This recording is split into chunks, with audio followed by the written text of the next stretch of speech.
YBR ఇన్ఫ్రానే తీసుకుంటోంది.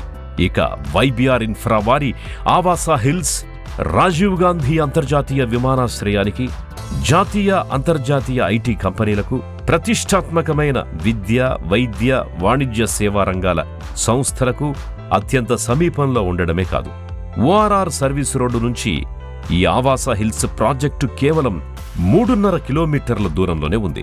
హైదరాబాద్ మహానగరానికి సులువుగా cab సర్వీసులు అందుబాటు. విదేశీయులకు, ఎన్ఆర్ఐలకి ఈ ఆవాస హిల్స్ ప్రాజెక్టు నుంచి ఉండడం ఈ వెంచర్ పొందుతోన్న క్రేజ్కి, అసాధారణ విజయానికి కారణం. కస్టమర్ల ఆసక్తి, అభిరుచిని అనుసరించి వారి కోరిక ప్రకారం ఆవాస హిల్స్లో 200 చదరపు గజాల ప్లాట్లో 2000 చదరపడుగుల విస్తీర్ణంలో ఇంద్రభవనం లాంటి విల్లా నిర్మించి ఇస్తుంది వైబీఆర్ ఇన్ఫ్రా.